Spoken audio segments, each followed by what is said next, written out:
இந்த தடுப்பணை வந்து பாதிப்பு இல்லை. அங்க இருந்து வண்டிப்பாலம் ஆர்டிக்கு வழி அந்த தண்ணி வந்து ஒரு மாசம் அந்த மழை பெய்யும்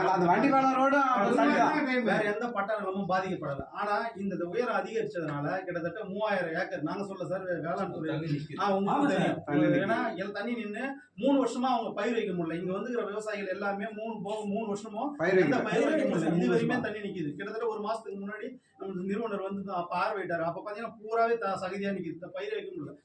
வாழ்வாதாரமே இல்லாம அவங்களுக்கு சரியான இழப்பீடு வந்து பாத்தீங்கன்னா நீங்க பாட்டேன் அப்ப இன்னைக்கு நாங்க வரைக்கும் போராடிட்டு இருக்கோம். இது வரைக்கும் எந்த இது கிடைக்கல.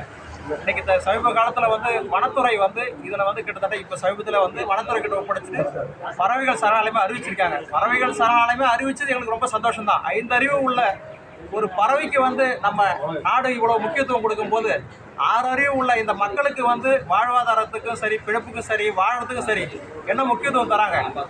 ஒரு மேம்பாலம் அமைச்சு கொடுக்க முடியாத அரசாங்கங்கள், மாநில அரசாங்கம், மத்திய அரசாங்கம் பல நல்ல காரியங்கள்லாம் செய்கிறாங்க. ஆனால் இன்றைக்கி வந்து எங்கள் கிராமங்கள்லாம் வந்து இன்னமும் வந்து இந்தியா சுதந்திரம் ஆகிறதுக்கு முன்னாடி எப்படிலாம் நாங்கள் கஷ்டப்பட்டோமோ அப்படி தான் நாங்கள் கஷ்டப்பட்டுருக்கோம். குண்டும் குழியுமாக இருக்குது. ஒரு வனத்துறை வந்து 5 அறிவுள்ள ஜீவனுக்காக இவ்வளோ பாடுபடும் போது நீங்கள் மீனை பிடிக்கக்கூடாது, சம்பம் இருக்கக்கூடாது, பறவைகளை வேட்டையாடக்கூடாதுன்னு சொல்லும்போது நாங்கள் அதெல்லாம் வந்து எல்லாத்துக்கும் உபயோக பண்ண தயாராக இருக்கோம். ஆனால் எங்களுடைய கோரிக்கைகள் வந்து இந்த அடிப்படை தேவையான அந்த ரோடு வசதி மேம்பாலம் ஏன் அமைச்சு தரக்கூடாது. அதில் வந்து ஆர்ஆர் டிபார்ட்மெண்ட்டில் ரோடு போகிறது வந்தாங்க, தடுக்கிறாங்க. கேட்டால் வந்து அவங்க வந்து இதை செய்யக்கூடாது, அதை செய்யக்கூடாதுன்னு சொல்கிறாங்க. வனத்துறை வந்தது எங்களுக்கு சந்தோஷம். பறவைகள் சார்பில் தான் நாங்கள் வரவேற்கிறோம். எங்களுக்கு 6 அறிவுள்ள ஜனங்களுக்கு நாங்கள் வாழறதுக்கான வாழ்வாதாரமும் எங்களுடைய அடிப்படை தேவையை பூர்த்தி செய்ய வேணுமா இந்த மாநில அரசாங்கத்தை, மத்திய அரசாங்கம் நாங்கள் கைகூப்பி கேட்டுக்கிறோம்.